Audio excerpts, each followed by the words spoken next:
president of our club through 2003 when we were meeting there on the campus, and he worked, I believe, operating the telescope on Claremont campus for Brian Penpraise, and we had a tour of it once, and it was yeah, really fun event. And I think you were the president maybe after Roy and before Ron, who was himself before Matt. So like I said, we have the whole history of the club going on here. So Alper headed to Turkey, where he does some telescope operation over there that I'll let him tell you about. But he's kept in the business, and it's great to have him here to share his knowledge of overseas with us. All right. Well, thank you, Claire. Thank you, Alper, for being here. We're really excited to have you, and we're really looking forward to your talk. I am going to, I'm going to make sure that you have co-host status so that you can present.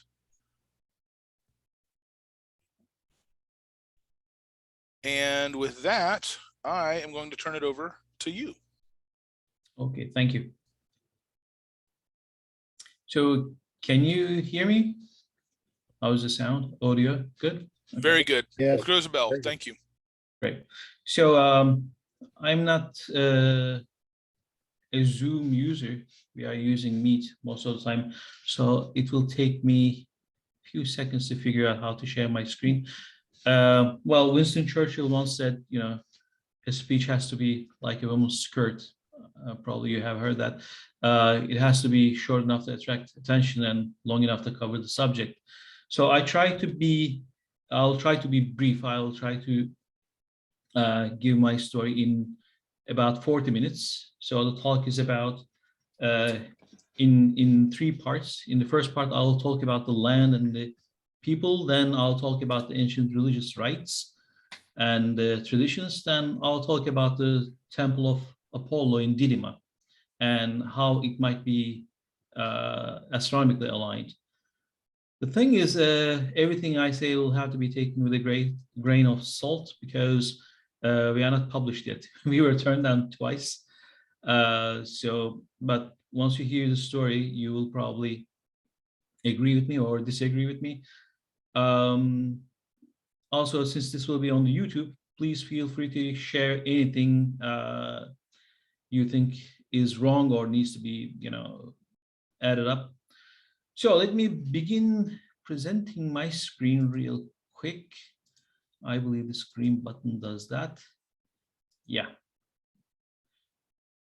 So I believe now you can see my screen. Yes, we can. Thank you. Great.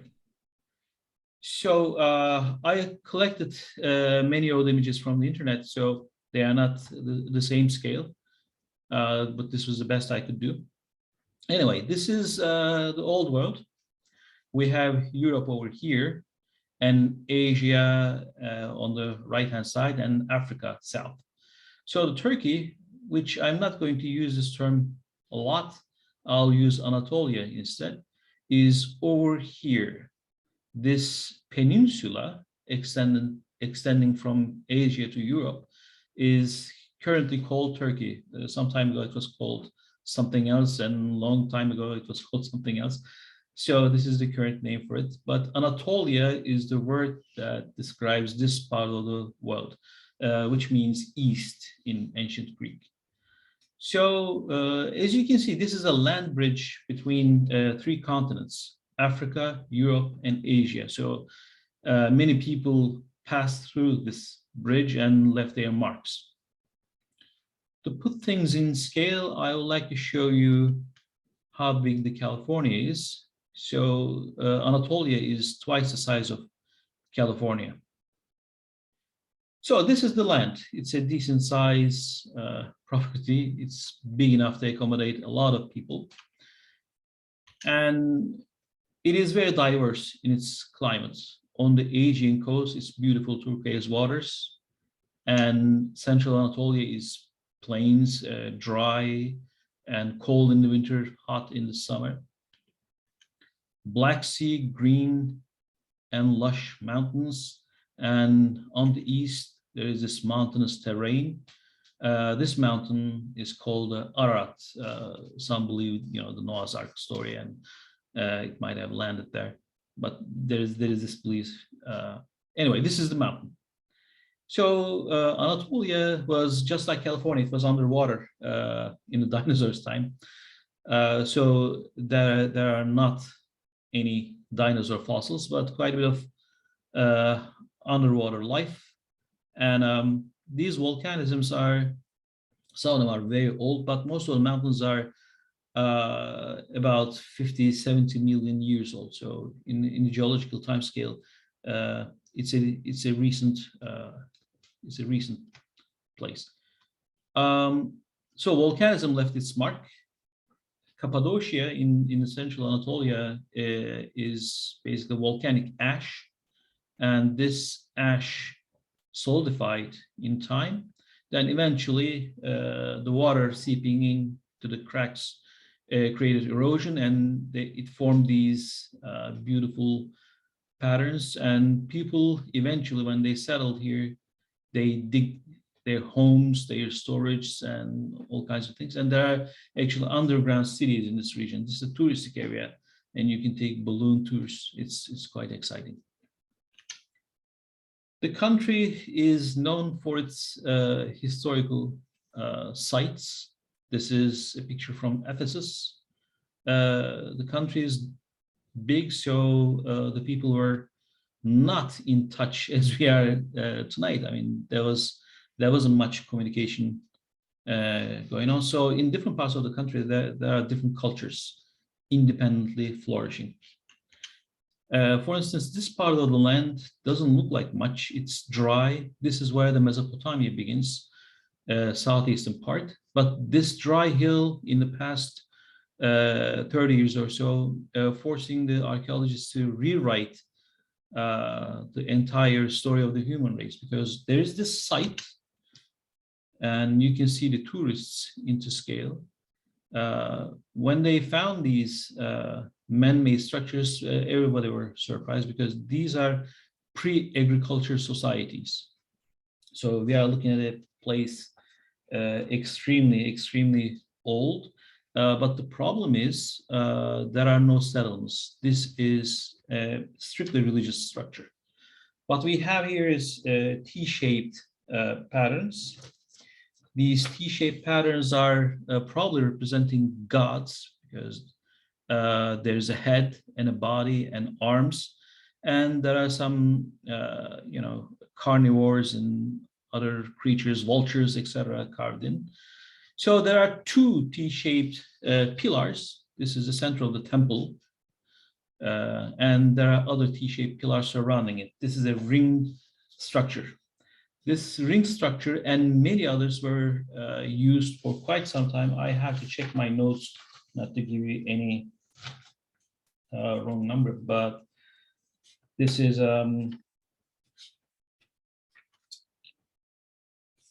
beginning from 9500 BC. This structures began constructing, and they were used like 1500 years, then they were abandoned and deliberately buried. And there are several layers of these temples and many of those rings, and we don't know anything about the rituals being performed there.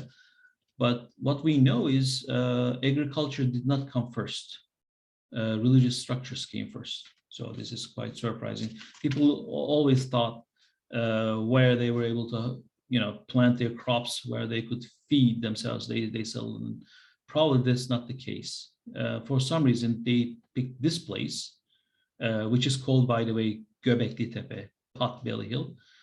And there are, they say, 11 similar sacred sites around for some reason, and they built these structures. And as you can see, they require quite a bit of effort, communal effort, and you need artisans, etc. So it's really surprising. And let's move on. This dome was constructed in the past 20 years or so. This is another place in the central Anatolia. This is Fork Mount Hill, Çatalhöyük. What we have here is probably the first city of humanity, layer after layer, layer after layer. There are houses, and people are working and finding incredible things in this place. This used to be a city. I mean, that we can call it a city. There were no streets, and the doors were at the ceiling. And the families lived in these huts. Then eventually, when they collapsed, a new one was built on top. So that's how the mount rise. And this place was inhabited between 7000 and 5700 BC. So during the archaeological excavations, things like this popped up. A salt shaker. It's like, 8,000-year-old salt shaker. These walls are quite famous. They don't look like much, but these are the walls of Troy. Troy is also in Anatolia. And Alexander the Great, he passed through Anatolia during his campaign, and he won two of his great victories in these lands, Granikos and Issos. They were here. This sarcophagus, actually, it was discovered in Sidon, in Lebanon. But at the time, that was the Ottoman Empire, so it was brought to Istanbul, and now it's in the Archaeological Museum. It's a masterpiece of Hellenistic era. And here, after Alexander's conquest, there's this new wave of Greek art and culture spreading all over the place. And here we have a masterpiece, not much known about this statue. We don't know who made it, and there are no written records, but two types of marble were being used, as you can see. It's a dancer, they called it a dancer. It was discovered in Perge, very close to the Mediterranean coast. And we have this woman dancing, but with a sad expression on her face. Not many pictures can capture this sad expression. So the country is rich. Here we see muses in Zeugma, which was the eastern frontier of the Roman Empire. And muses, as you know, they are the inspiration. They give people inspiration. In astronomy, for those who study astronomy, there's a muse called Urania. She is the inspiration for the astronomers. And Christianity also spread in these lands. And 7 churches of Revelation are also here. Also not shown in this map, there's Tiana and Pessinus, which were quite important. They are in the central part of the country. They are not churches of Revelation, but they are here. Now, all these churches are called Partibus Infidelium. So they are in the lands of infidels, as the term goes. Some of them are not much to see, actually, because when the religion was spreading, it was Roman Empire. So don't expect to see anything like today. And this mosaic is from Hagia Sophia, showing Jesus Christ. And mosaics are a big thing in here. And this is Hagia Sophia. It was the largest enclosed structure until quite recently. I mean, in the past until the past 200 years. So the country is rich. And this is the interior of Hagia Sophia. It was converted into a mosque in 1453. Over here, I don't know if you can see it. I don't know how well the resolution is, but there are a bunch of circles. This is where can you see it?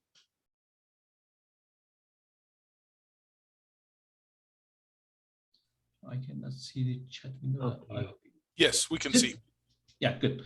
So this is where the Eastern Roman emperors were crowned. So this is where it took place. And a recent addition, a Crusader castle, Knights Templars, I believe, in Halicarnassus. So when they were constructing this structure, they borrowed a bunch of pieces from one of the 7 wonders of the antiquity, mausoleum of Halicarnassus. And 2 of the 7 wonders are in Anatolia. So that being said, I think I can briefly show you the people. So this is a figurine. It was discovered actually in Anatolia. It was smuggled outside, and currently I believe it's in New York or maybe Philadelphia. I'm not sure. Anyway, it's called the Sky Watcher. There are many similar figurines in the Aegean region. It was discovered in the Aegean region. A figurine watching the skies. So I believe it's 8,000 years old.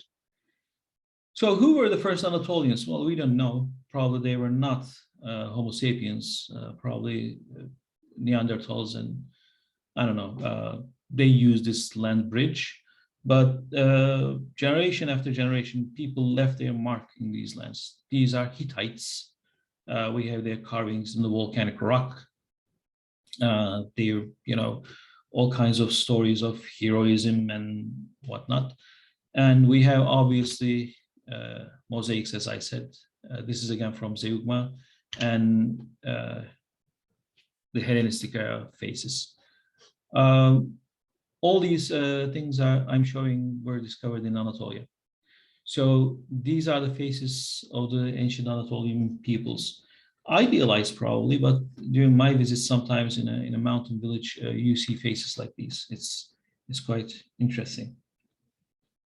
So currently, who's living here? Well, it's a mixture of everyone, because we have the Roman records. During the Roman Empire, they made census every 5 years, so they are quite reliable. The governors were sending how many people they had, and the taxation was planned accordingly.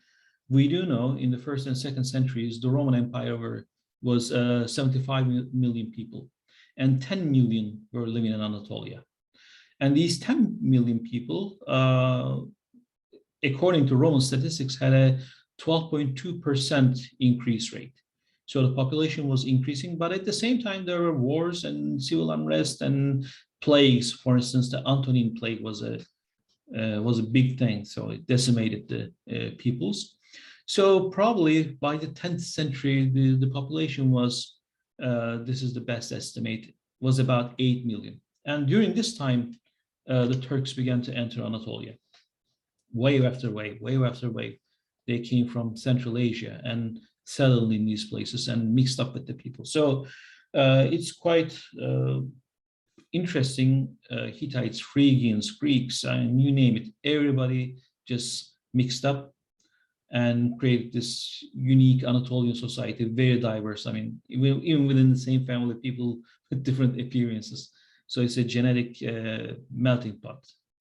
I don't know if Claire and Ron remember, sometimes I used to say, I mean, in 1,000 or 2,000 years, the United States will be like Anatolia. It will take some time people to adjust and mix up. For instance, as recently as 1095, during the First Crusades, the People's Crusade, 50 or 20,000 Western Europeans, Germans, Italians, French, all these people were captured, and these were mainly women and children and elderly, etc. Those who could not bear arms. It was the People's Crusade, and those people were, mixed up within the population. So it's very diverse. So there's this influx from every race, probably. And here we have a picture of bandits from the Aegean region. Well, they are real bandits, and you can see distinctly the gentleman on the right-hand side is African. So there are also Africans here, and this gentleman is the first fighter pilot, African fighter pilot. He got his pilot's license in 1914. He was a captain in the Ottoman Air Force. The American Eugene Ballard, who fought for France during the First World War. He got his license 2 years after. Anyway, we meet you guys. Long story short, this is a land that is very diverse, and the people are very diverse. It requires more than one lifetime to discover everything. So I'm going to cut it short here. So I would like to talk a bit about ancient Greek culture, and obviously everything I say has to be taken with a grain of salt because I'm reading the other sources, and some people might dispute about what I'm about to say. Ancient Greeks, because the Temple of Apollo in Didyma is linked with Anatolian Greek culture, so I need to explain this a little bit. Well, ancient Greeks had this pantheon that you know real well. There is this Zeus, god of all gods. He's the father figure. He's married to Hera, and he is an unfaithful husband. And there are all these minor gods responsible from many other things the humans do. They inspire, they help. Sometimes they get mad at people, and they appear very much human in their behavior and in their appearance. So the Greeks had this unique understanding of their religion. So all these gods responsible from different things. And just like us today, the Greeks were building temples. These temples were the places where the priests reside, where the prayers and sacrifice rituals were performed, and every settlement had their, temples, etc. But Greeks were one step ahead of this. Besides having the temples, currently what you are seeing here is Euromos in the Southwest Aegean. It's a beautiful site. Well, this was a city, and this was a temple within the city. And these temples have different architectural details. Here are plans depending on the financial resources. You can see the plans can change dramatically. There is symmetry that's observed. There is this inner sanctum. We see over here, the cult statue was kept, where the cult statue was kept. And people used to come here and, made their offerings, etc. And in time, after the Romans took over Anatolia, they kept these traditions. And some of the temples are recent. I believe Euromos temple is not Greek, that's from the Roman era. The Romans were using many columns because many columns can support a roof. Roofs were mostly wood and bricks, not tiles, but roof tiles. When you see an arc, arcs are recent additions, they are Rome. And obviously, there were some sites which were holier than others. So outside of the cities, there were some sacred sites, and the certain rituals were performed there. The most famous of them is Delphi over here. It's in Greece. Delphi was the most famous sanctuary of antiquity. So according to Diodorus Siculus, a goat herder noticed the goats were behaving erratically, as if they were possessed. And when he was sleeping, he saw Apollo in his dream, and he informed other fellow herders, and they came and they experienced the same thing.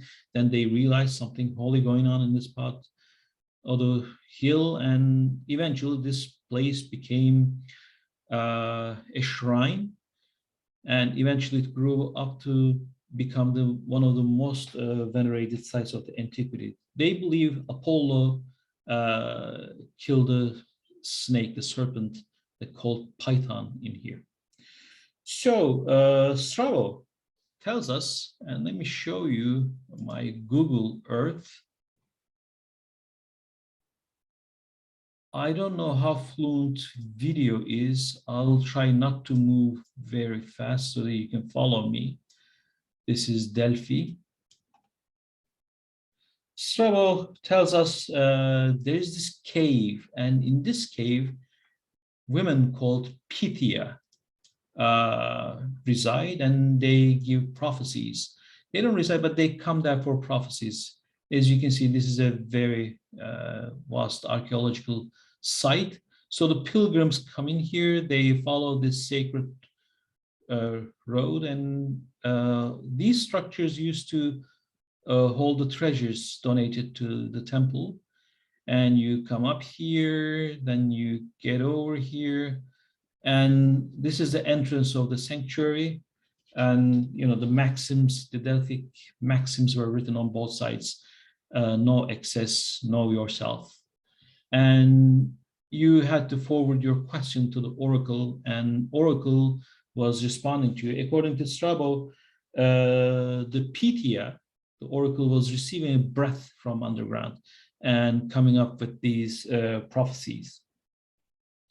Now,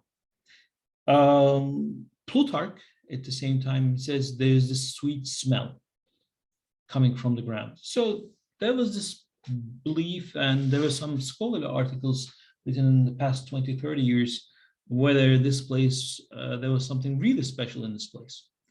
And some idea caught traction, because when you look here, actually the geography almost screams at you.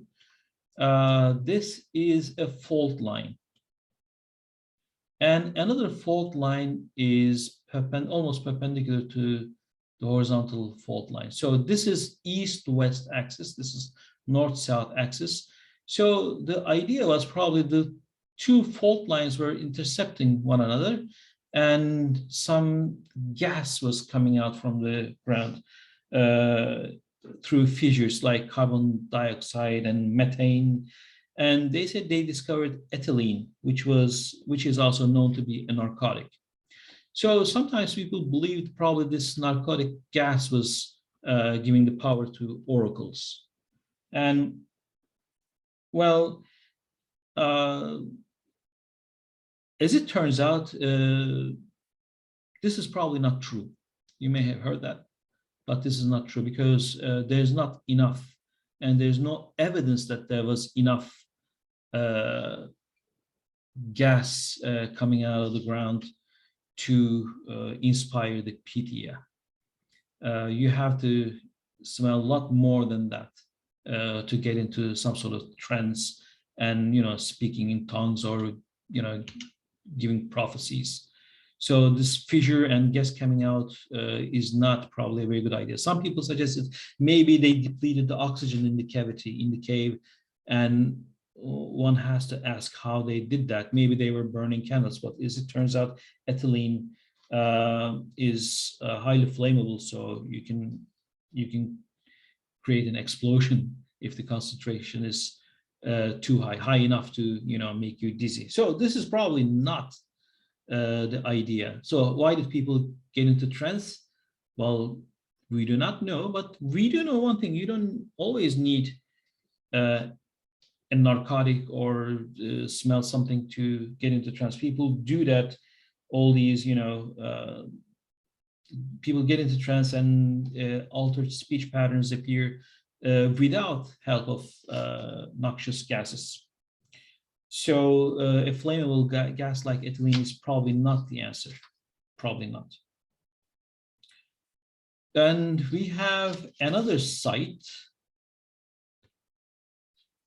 Let me show you some of these sites. This is Delphi, Eleusis, I hope I'm pronouncing it right, Oropus, Claros, Didyma, Nisa Meanda, and Hierapolis. These sites are known for oracles, but not every oracle follows the same rule. I mean, we don't have fissures, gas coming out, and things like that. But in some of them we do. In some of them there are other ways of getting the prophecy. For instance, in Sura on the Mediterranean coast, you feed the fish and you look at the fish and how they behave, and that's how you come up with your prophecy. And in Delphi and Eleusis, in Nisa Meanda and Hierapolis, you have gas coming out of fissures, so they are tectonically active. This is Hierapolis. And in Hierapolis, we have these wonderful calcite structures, and hot water is coming out from the ground. It is a geologically inactive place, and you can see there is this hot pools and people have a good time in there. And these columns are from the Roman era, so people have been enjoying these hot baths for quite some time. And here we have a plutonium, a cave. And what we know is in this cave, there is really gas coming out. And these gases are highly toxic. The priest used to sell birds to the pilgrims. And when they throw the birds inside the plutonium, the gate of Pluto underground, the birds were dying instantly. Sometimes they were dragging a goat or something else, and the animals was dying because the cave is really toxic. And the priests were holding their breath and getting inside and spending some time and coming out unharmed, which was a testament to their holiness, etc. So even recent studies are confirming that there's really gas coming out, just like Strabo describes it. There's mist and fumes and gas, but no prophetic power, no nothing hallucinogenic. So that's not probably true. And here I would like to show you another site.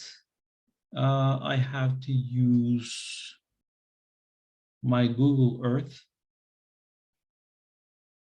These caves with fissures and gas coming out, these are called the plutoniums. But here we have other sites with other features. For instance, Claros, and I'll talk about the Didyma, they had holy water.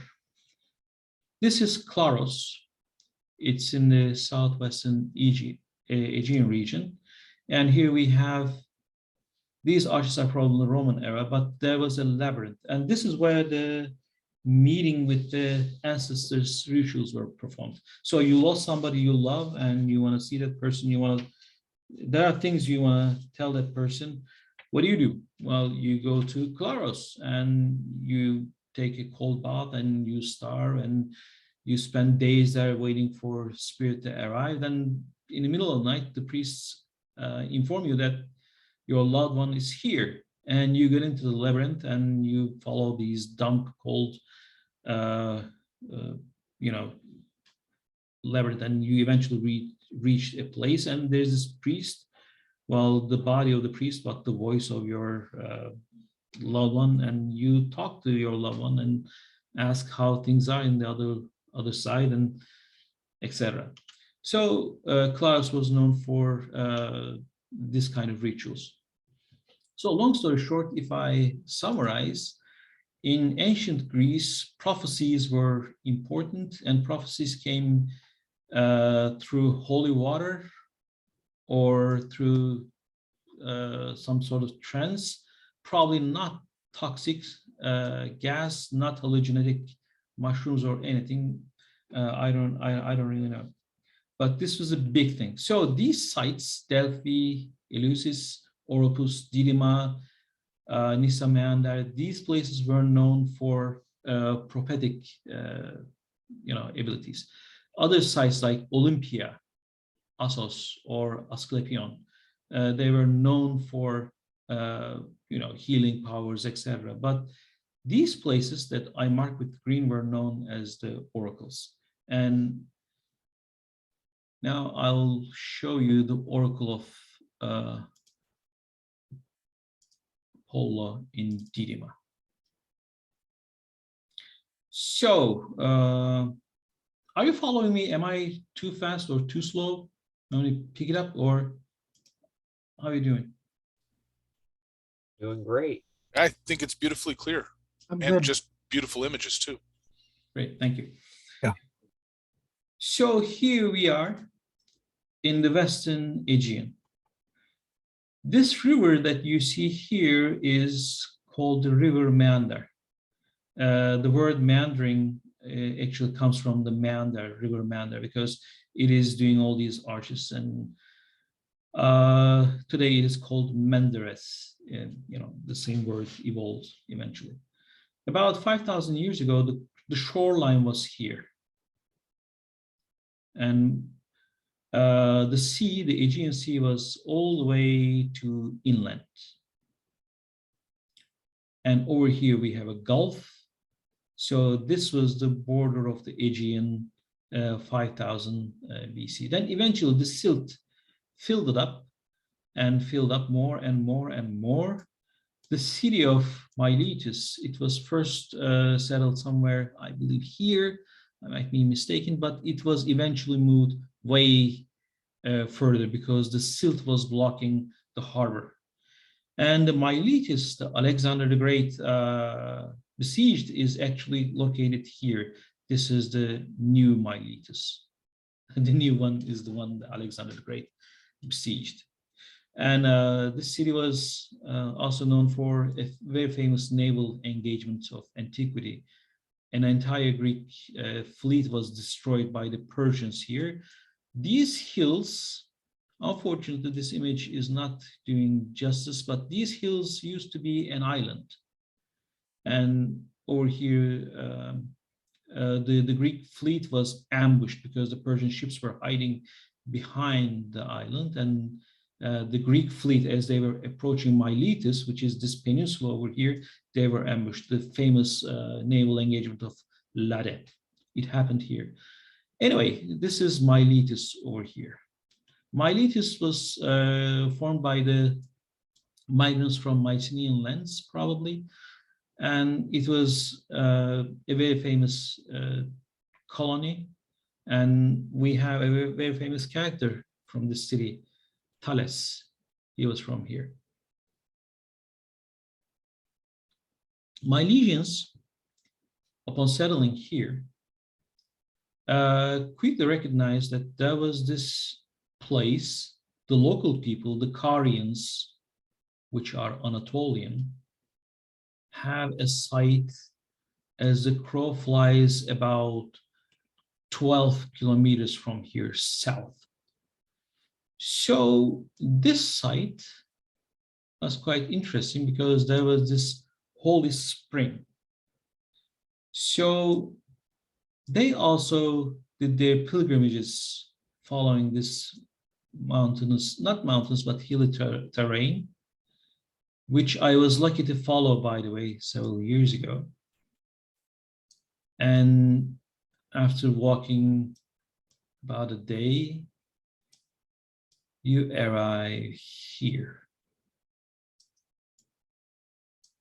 This site was the famous sacred site for the Carians, but eventually it became more famous under the Greek, I should say, rule or whatever, in the Greek times. What do we have here? We have a depression, few meters, not much. It's a depression. And this depression, right over here, there used to be a spring. And this spring was a holy spring. So it had probably curing abilities, the people believed. So they built a shrine here. The first shrine, it was built in 8th century BC. It was a modest structure, not very big, 24 meters in length and 10 meters in width. It had columns probably, but we don't know much about it. It was probably destroyed by an earthquake.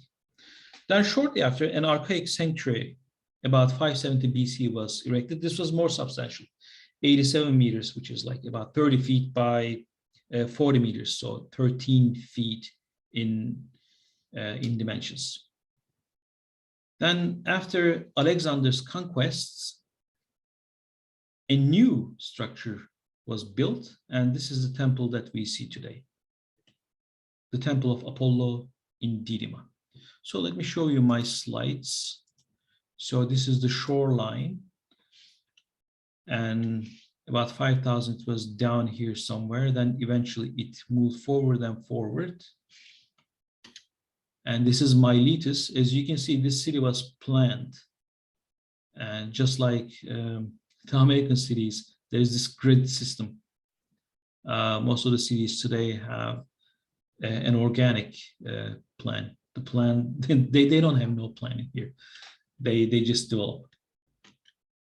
And this is the sacred route the pilgrims used to walk at to reach this sacred spring. And this is the picture I have taken some years ago, like 3 years ago. And you can still see the parts of the sacred road. And this is the temple that we see today, the Hellenistic temple. The Hellenistic temple was began construction after Alexander's conquest. So this is a major structure. It's about 110 meters in length and 51 meters in width. And these columns are about 20 meters high. So this is twice the size and 3.5 times the volume of Parthenon in Athens. So you could fit 3.5 Parthenons in this structure. So it is quite big. And I don't claim to be very talented, but I did my best and I created a model using a software. So this is the Temple of Apollo in Didyma. We have what they call a dipteral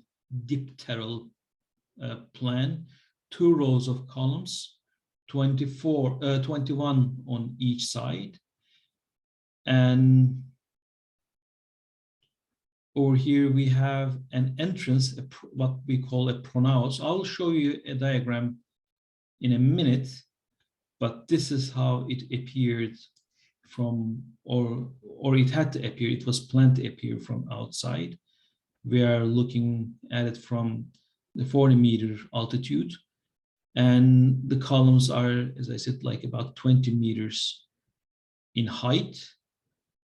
And this entrance area is a forest of columns. Then we have this sacred, what they call Kresmographion. And behind that we have the Auditon.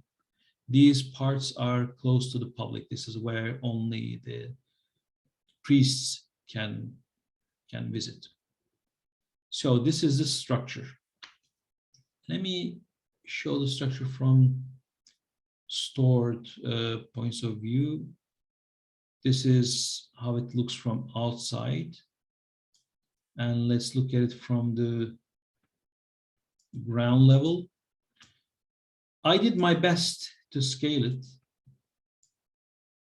So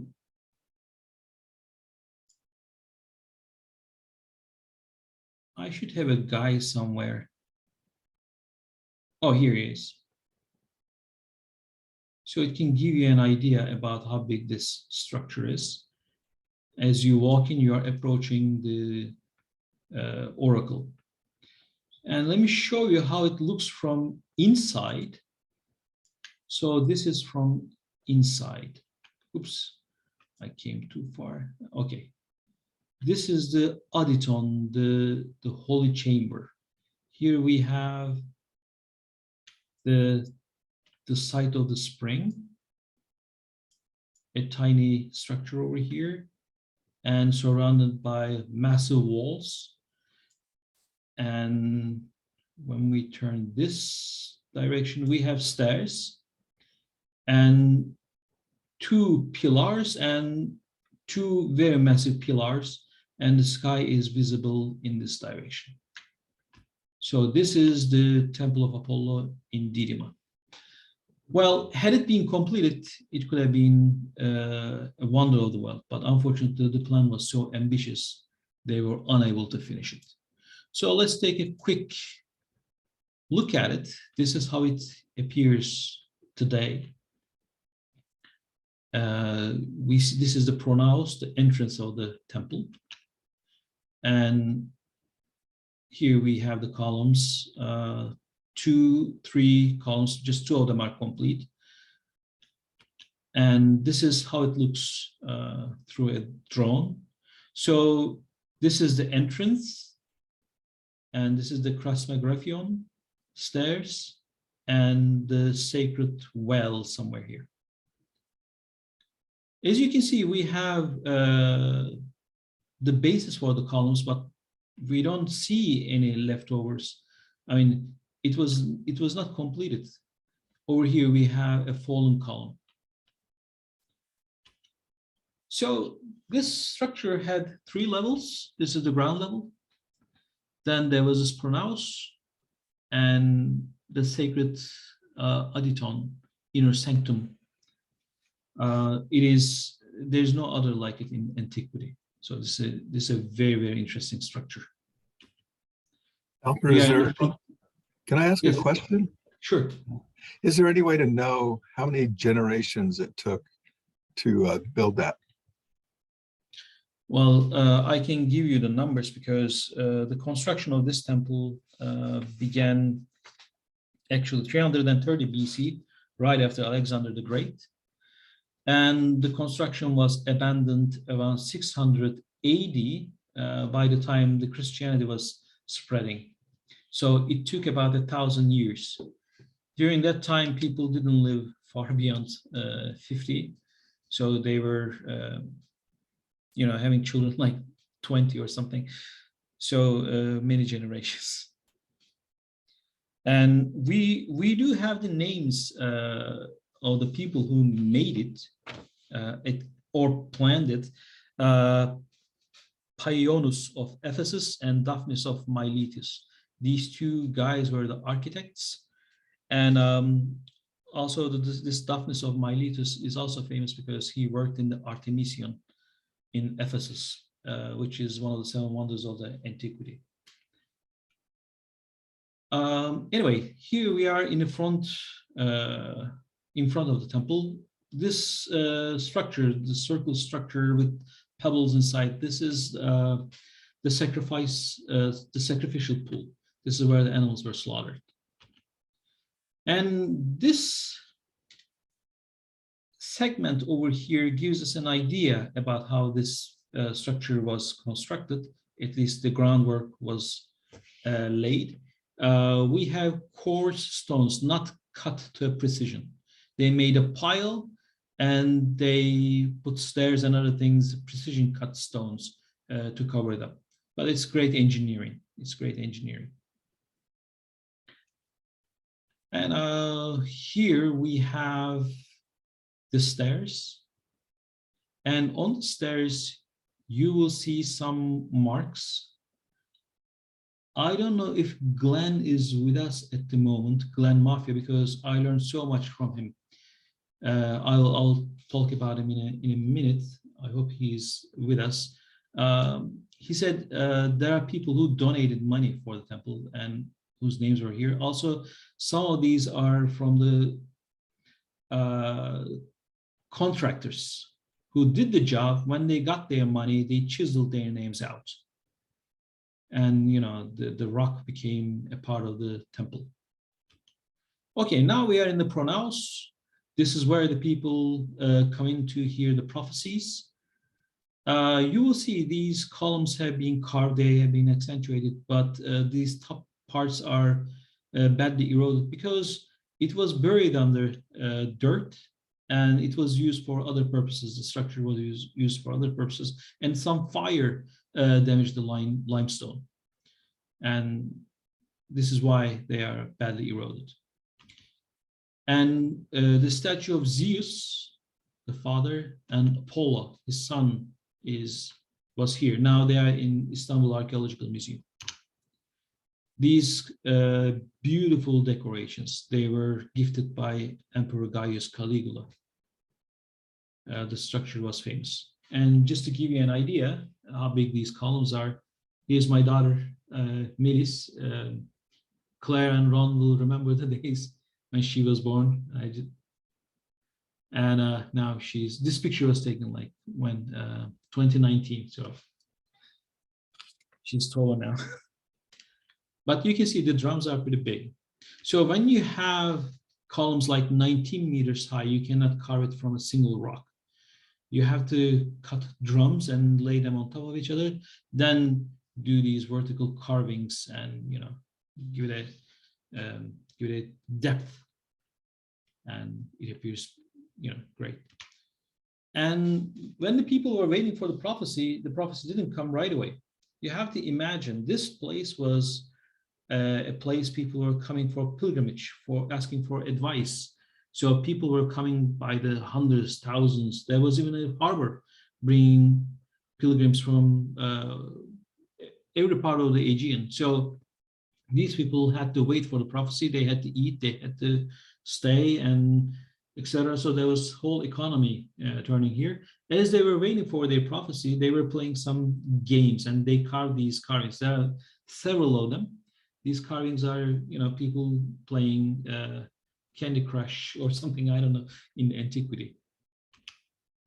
And this is Kresmographion. So once a day, the priest comes out. Who was the one asked this question? And you come forward and you hear what the oracle said. This is where we are. Obviously, you are not allowed behind this. So this is the front porch, how the prophecy room appears. There are two corridors leading to the inner sanctum. And over here, we are in the inner sanctum, Holy of the Holiest. This is not, people are not allowed in here. And right here, we have stairs leading up to the Kresmographion.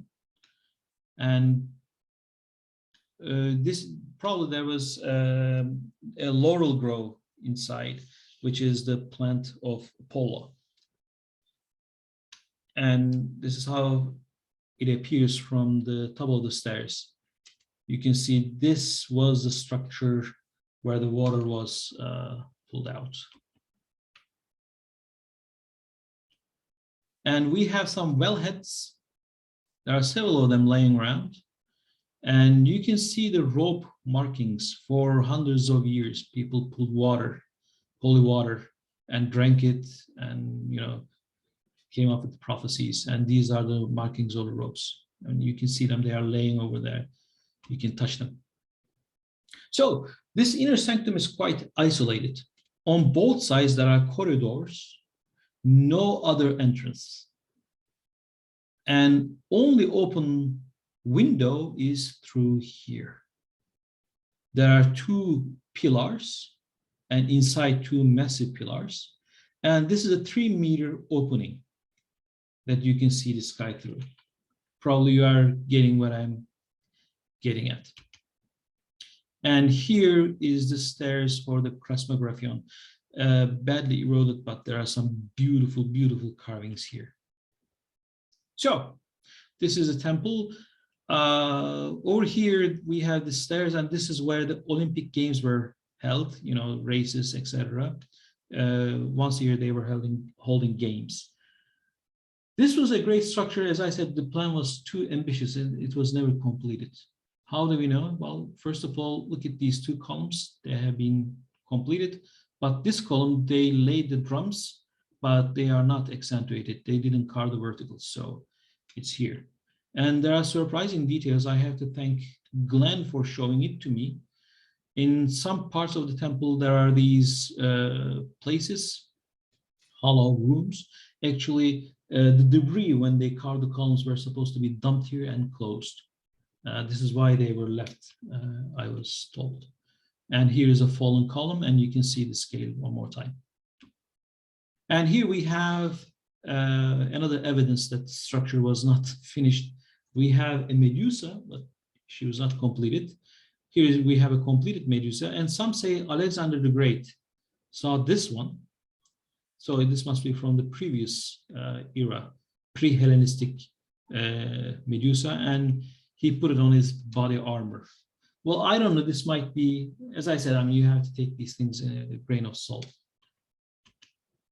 So this temple is not aligned in cardinal directions, which is quite enigmatic. I would like to show you something. I hope my video is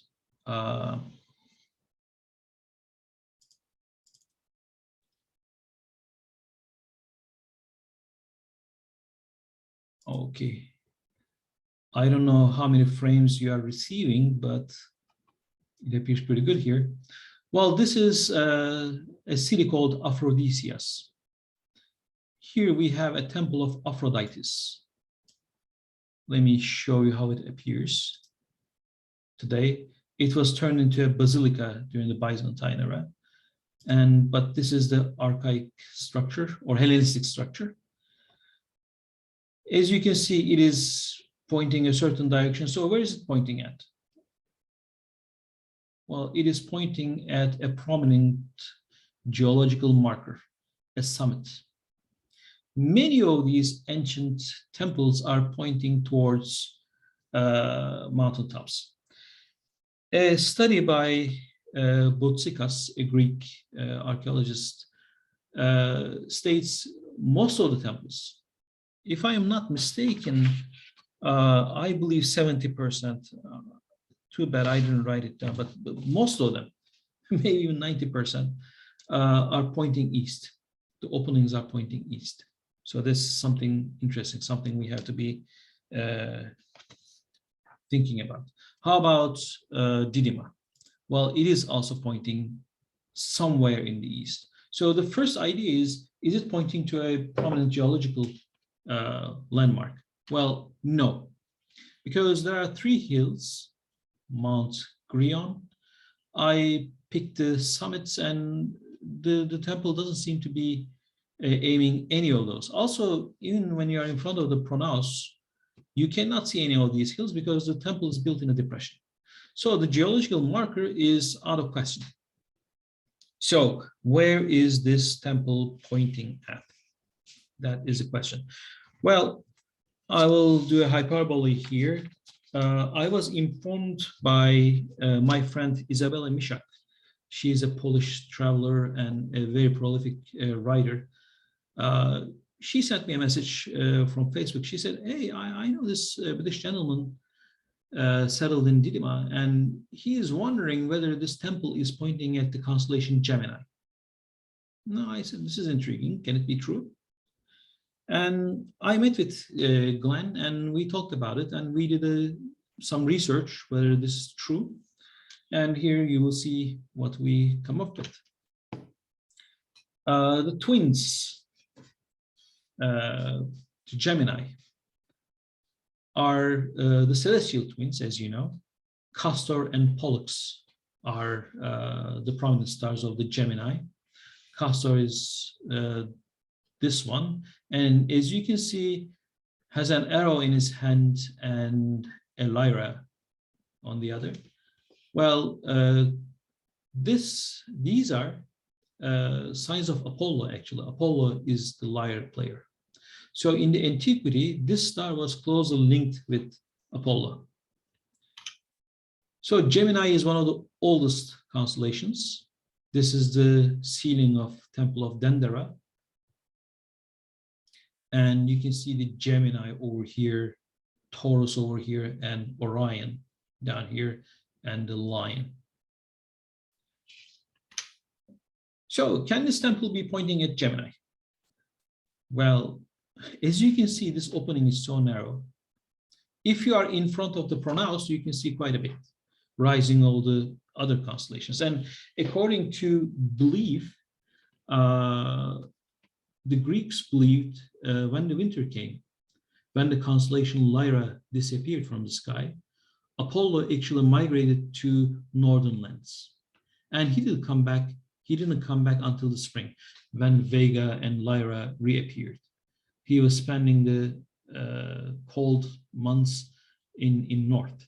So his return was marking the coming back. Whenever you see the Lyra, Apollo is coming back to the land. That was the belief. So many people believe that these temples, this one and the one in Delphi, are oriented towards Lyra. And obviously it was not. This one is not, at least. So I checked the center point of Gemini, and whether this is true. And Glenn informed me there are two papers actually, and he's very good at finding these things because they were not. I couldn't find them, so he informed me through German archaeologists, I believe, because they are good friends. So Nissen in 1910, he suggested this temple is pointing towards Gemini. And in 1968, Hans Waltenberg and Wolfgang Gleisberg, they suggested that this temple is pointing towards heliacal rising of Castor. I was like, okay, this is intriguing. Maybe it is true, maybe not. This Waltenberg and Gleisberg paper did not give any mathematical proof to their assessment. So the paper was saying simply, if you are in Pronaos, if you are standing here, you can see the summer solstice. If you're standing there, you are seeing the winter solstice, but no definite proof. So we began tackling this question, and by using some software, like Redshift and SkyX, I was able to come up with this. Or I should say, we were able to come up with this. Well, this temple is not pointing to Gemini, because the center point of Gemini during the antiquity, when this structure was constructed, was in this direction. So it is pointing towards Castor, probably. So how? I did a little bit of math to figure out the dimensions of the Crescimographion window. Well, this distance in the inner sanctum is 27 meters. These stairs are 8 meters. And the height of the stairs is about 5 meters. And the roof is, or was supposed to be, like 20 meters. When you do the math, for an average height person, this is between 5 and 12 degrees altitude. So it limits the visibility. Also, when you look at here, this width is less than 3 meters. So it corresponds to a 3-degree visibility. So we have a very narrow window to see the sky. The question is, what can we see there? I did a little bit of research by using astronomical extinction formula. These are, the photometric stuff. By the way, we checked the moon and the sun. Moonrise, sunrise were never visible from this point. Unfortunately, the NASA Horizons ephemeris does not generate ephemeris far back in time, so we had to rely on these commercial software. But it's quite certain the ecliptic was nowhere near where this temple was pointing at. It is, according to Jan Köstner, a German archaeologist who was kind enough to share his data with me, it is pointing at 55 degrees azimuth. So in the 55 degrees azimuth, these stars were tracing from here. And I did check what their magnitudes are, and when they were passing through this window, what their magnitudes were, because they were appearing dimmer due to atmospheric absorption. So it turns out these stars are brighter than the second magnitude. And I did the calculations for Johnson V passband and extinction coefficient to be 0.28, dust and aerosol-free atmosphere, and sea level atmospheric pressure, and 10 degrees Celsius ambient temperature. It turns out all these stars were visible as they were transiting this window. But the thing is, this roof and the stairs for an average person blocks most of them, like Beta Auriga, Capella, Mirfak, Deneb, Vega. They are not visible through this window, or they were not going to be visible had the roof been completed. We have only 2 stars, and Pollux is very doubtful. You have to be very, very tall to be able to see it. So Arcturus and Castor are the only ones that are visible, and Arcturus is quite low. So when they are low, they are, as you know, harder to see. They appear much fainter. Arcturus was, even though it's 0th magnitude star, it was appearing 2.3 magnitude as it was traversing this window. So long story short, Castor appears to be quite suspicious. So during the antiquity, Castor was rising about 300 BC from 48 degrees azimuth, and it was traversing the sky. And an hour later, after rising, it was reaching 55 degrees azimuth. It was passing in front of this window at a 9-degree altitude. So it is well within this window. It was visible, no doubt. And after traversing the sky, it was setting 85 degrees, 313 degrees azimuth. That was where it was setting. So why this direction? Well, this direction, just like Gleisberg and Waltenberg said, was probably the heliacal rising direction, rising with the sun. So we checked that, and I know you are all observers, you do know what heliacal rising means. During the heliacal rise, the sky is getting brighter and brighter, and in the civil twilight, there's a moment you see the star, then it quickly disappears into the fast approaching glare of the sun. So how about antiquity? Was this star visible at the time? I did a little bit of math, and it turns out with the current calendar, June 25th and 30th, the star Castor was in the heliacal rise in the 55 degrees azimuth and 9 degrees altitude. At this time, the sun was 7 degrees below the horizon. So are these conditions enough to detect it? Well, there's an article by Belocrillo from 2011. He defined this gamma as the arc of visibility, and he gives a bunch of computations how human eye sees light and whatnot. And as it turns out, these are the stars. This is the altitude of the sun, and this is the visual magnitude of the star. As you can see, the second magnitude of the stars are visible when the sun is 5 degrees below horizon. So, was this the case? Well, this was the case. Based on, well, this is Photoshop, okay, but it is a very realistic Photoshop. During the antiquity, when Castor was in the heliacal rise, the sun was at the time 7 degrees below horizon, and the star was 7 degrees above horizon. So there was a 16-degree separation between them. And this was the moment where you could see Castor for a moment, probably, then it disappeared into the glare. So that's pretty neat. And Glenn mentioned this to some archaeologist friends, and they were all asking, yeah, maybe Castor is no way related with Apollo. So how do you make the connection?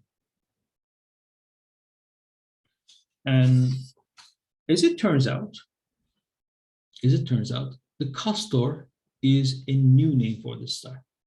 It was given by Hevelius in the 16th century.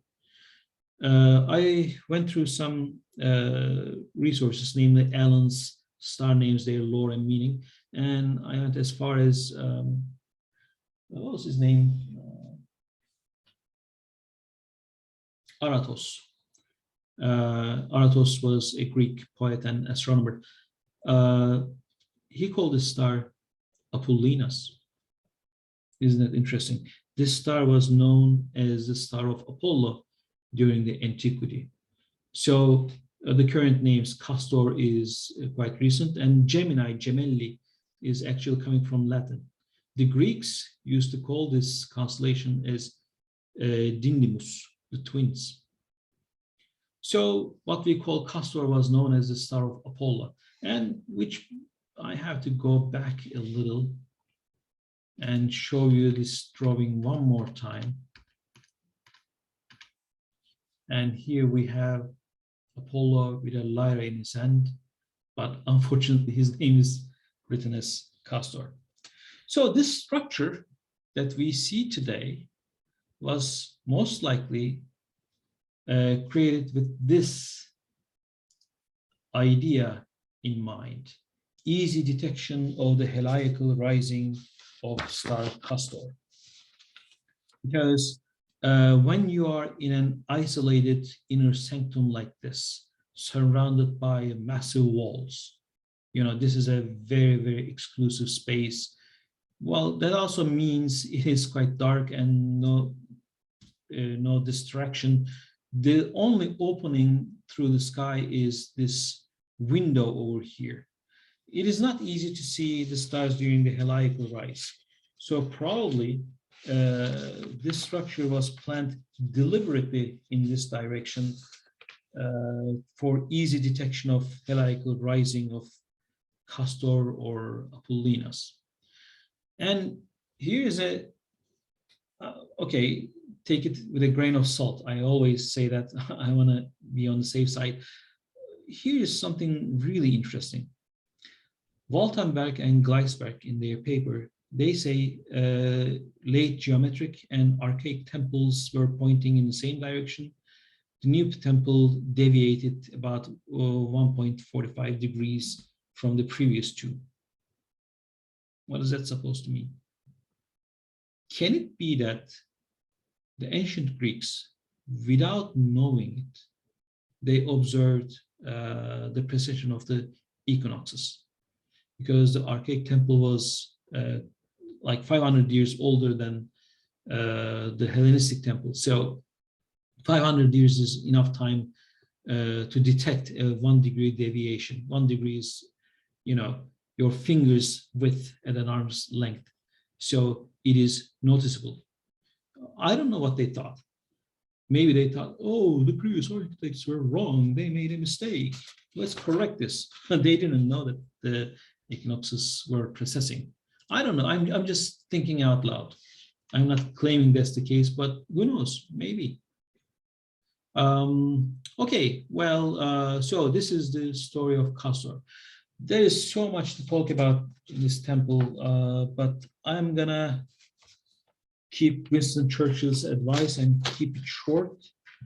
When this paper is published, if it is published, I do believe it will be published because I'm quite confident about these findings. I'll definitely inform you guys. I have to sit and concentrate and go over it again. So, did I exceed my time? No, you're doing great. Okay, great. Well, at this point, I think I'm pretty much done. If you have any questions, I'll be happy to answer them. First of all, let's have a hand for our speaker. That was great. Thank you. Can you visit all these, like this site, or is it restricted and roped off, or what? Well, you can visit these sites. Yeah, I just saw there's a question. Yes, you can visit these sites, and you can actually, let me show you a couple of pictures. My friend Isabella and I, we met and that summer, and this is me with the kids. This is Miletus. We did quite a bit of traveling, and I'll like to show you some pictures I have taken. Where are those pictures? Yes, you can get in, you can touch these stones. I want to show you something. I really want to show you something. Yeah, tourists are allowed inside, but they are not allowed to walk on the walls because it's quite dangerous. I am looking for, yeah, I believe. What did I do? What did I do? Glenn showed me inside the Aditon, on the walls, there are some markings. And these markings were made by hand. Somebody made a plan of the temple. Probably these markings were done by the guy who worked in the construction of Artemision. Let me see, was this the one? No. Oh, this, I feel terrible. I feel terrible when something doesn't go my way. Okay, yeah, I found it. I don't know how well the image is, but you can actually see some horizontal lines. Can you see them? Should I zoom in? These carvings were yes, they made. Are they visible? Mhm. Yes, they are now. Okay. So these carvings were made by most likely by the architects. So you can go and see them. And this area, there's this question I saw. Yes, it is very prone to earthquakes. And these are my kids and Isa's kids. No, these are Isa's kids, my Polish friends, and my daughter. As you can see, you can visit this place. And one of the interesting things I noticed, these stairs seem to be leading nowhere, right? And you can see this is the Kresmographion. I had this crazy idea. Maybe these stars are aiming towards Castor. You know, this is the road, is beginning of a celestial road. That's the way I like to think about it, because there's no reason to construct such a wide staircase here. No reason. So maybe you are rising up and up and up. Oh, this is the first steps of a celestial journey. I don't know. And earthquakes are, yeah, this entire country is very prone to earthquakes. Actually, we are expecting a big one in Istanbul. That will be really big, because there is this periodicity, 250-year periodicity, and we exceeded it like 5 years or something. And the ancient records show that the earthquakes are repeating, almost a regular pattern. Because here's the thing, the Hagia Sophia is a very old structure, and the Greeks were very good at record keeping, because when a damage occurred or when somebody donated something to the church, they kept records of it. So we do know at some time certain wall was collapsed, something happened. We can kind of estimate when they happened and how powerful the earthquake was. So there is this periodicity, 250-year periodicity, and last one was 1766. So it is time to shake the ground one more time. When that happens, we fear there will be some loss of life, and we also fear some of these ancient structures in Istanbul, like Hagia Sophia, might be badly damaged. But there is no way you can protect it. I mean, you cannot stop an earthquake, and you cannot put pillows underneath that structure. So that I don't know. I hope it doesn't happen, but I know it will happen. Well, they have survived through quite a few earthquakes so far. Well, the dome of Hagia Sophia was collapsed, actually. It did collapse. It was done. Also, some of those famous mosques had their domes collapsed. So they were rebuilt. The current dome of Hagia Sophia is the second dome, I believe.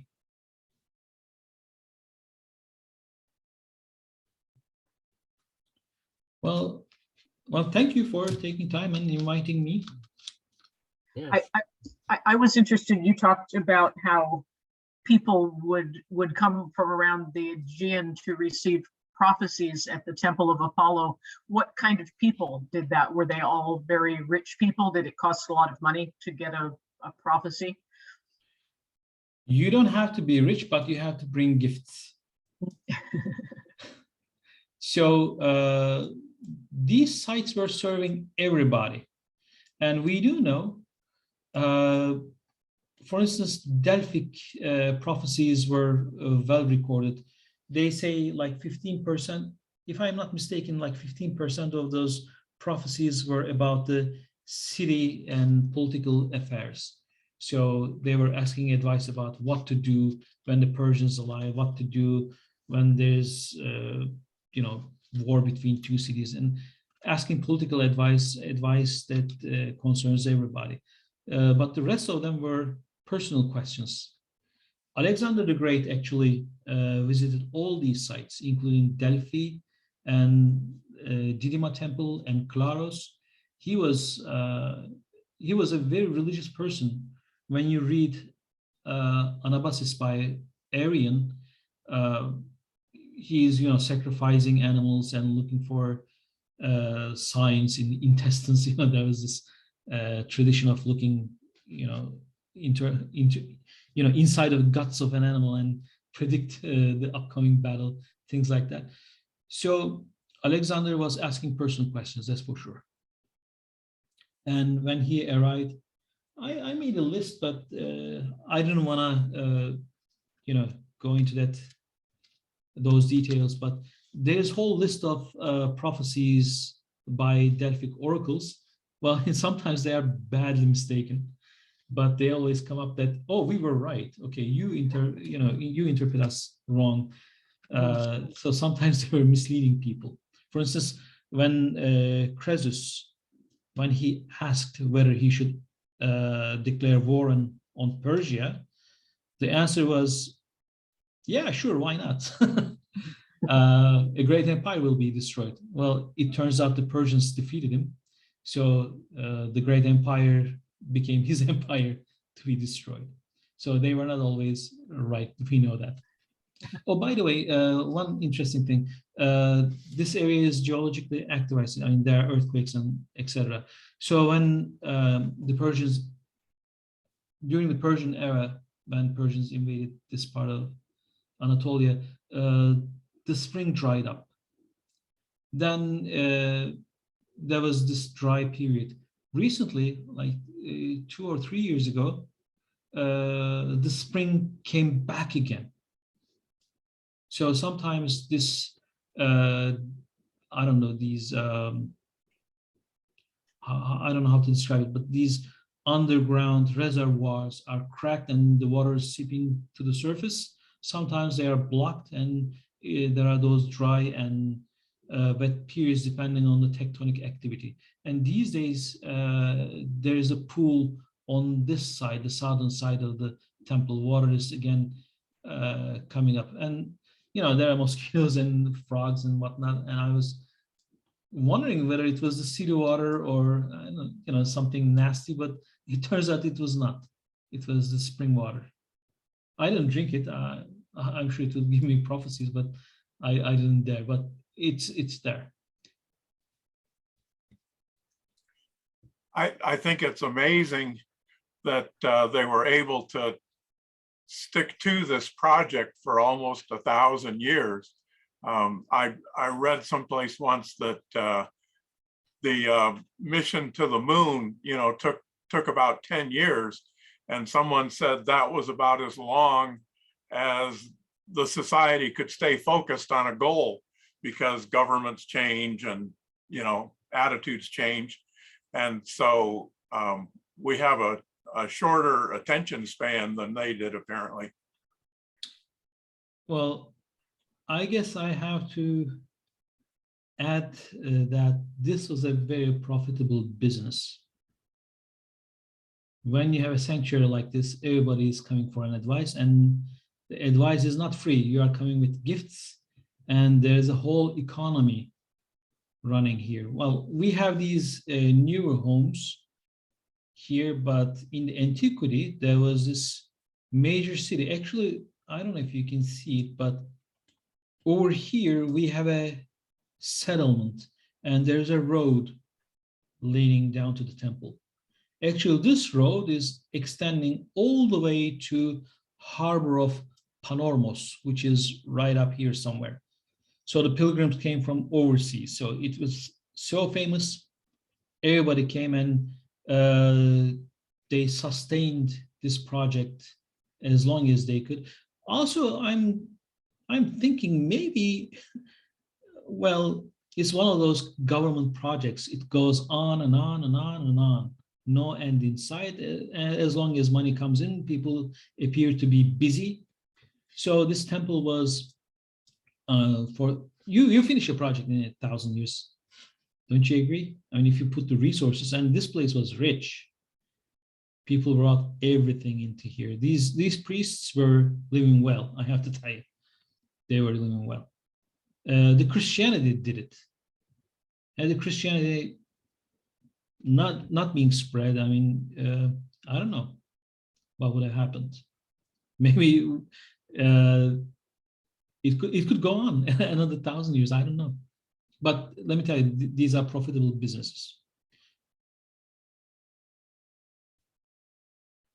Yeah, that explains a lot of it.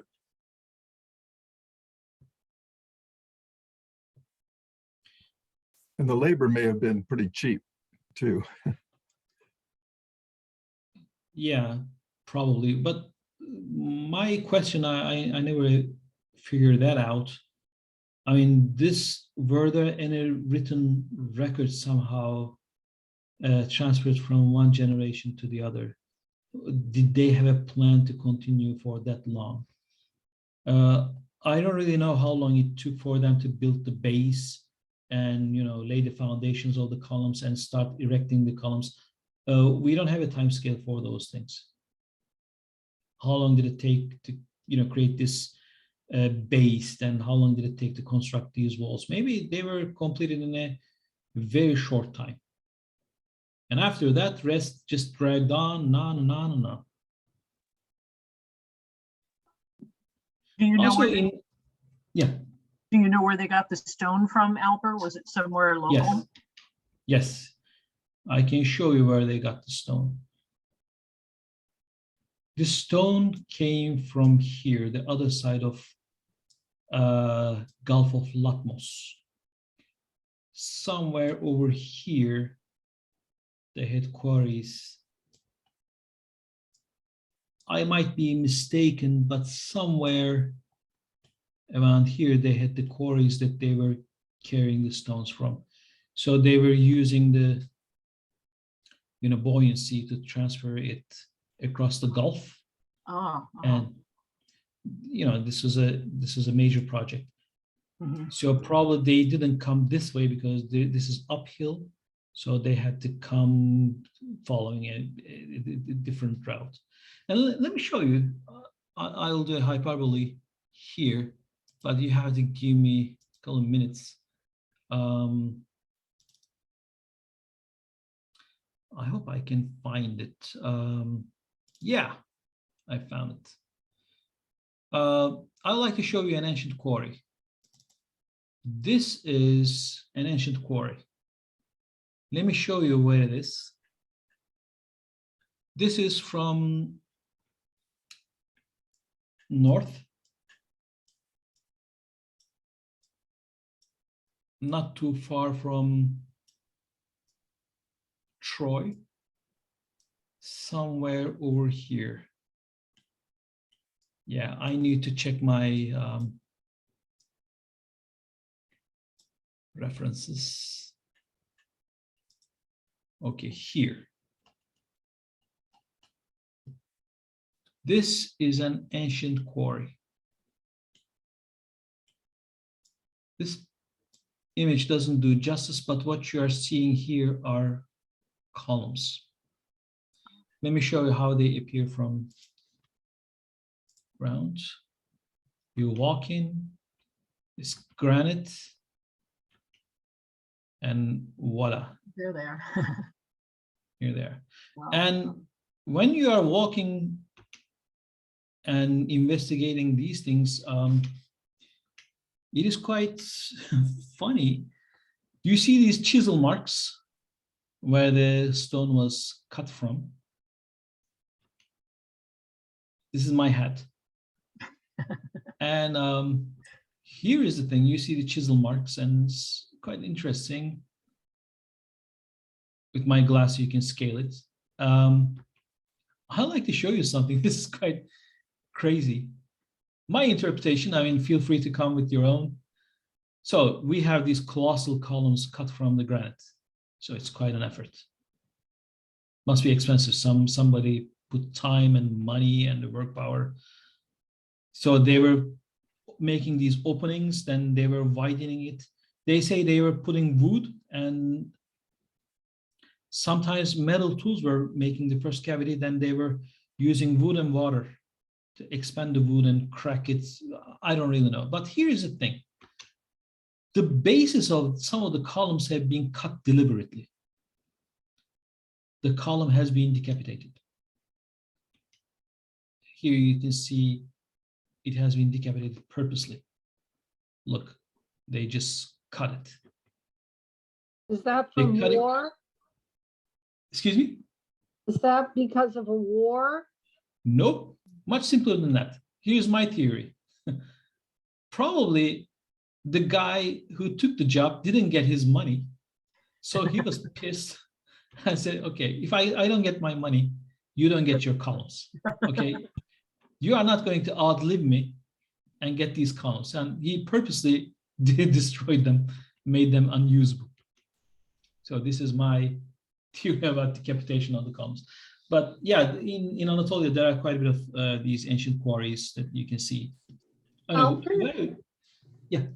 Alper, I just took an art history class and one of the lecturers was at the Getty, and he's a geologist who looks at falsified statues that the Getty might buy and how he identifies if it's authentic or not. One of the ways he does is that he looks at the chemical constituents of something stone, marble, and they can tell which quarry it came from, the ancient quarry. If it came from the right quarry, they got an authentic item.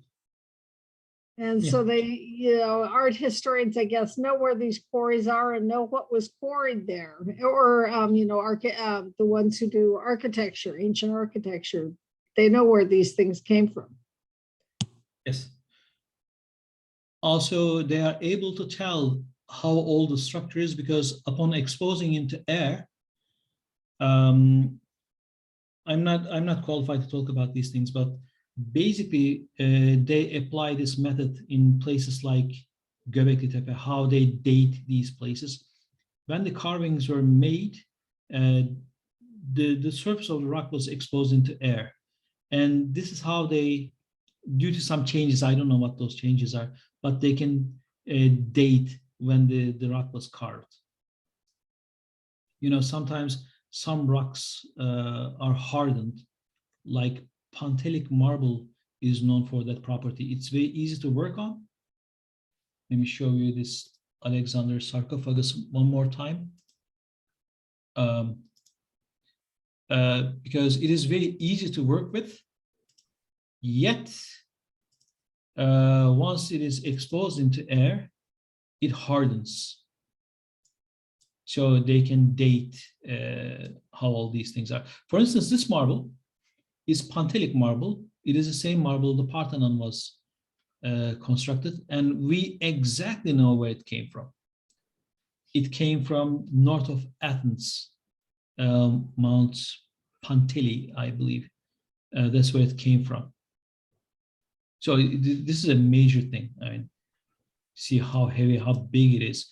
So it takes quite a bit of manpower to transport this thing from Greece to Palestine. And they did it. Well, this is an astronomy club, but one time, wish we could talk about this piece of art. It's spectacular. Anyway, I'm going to stop here.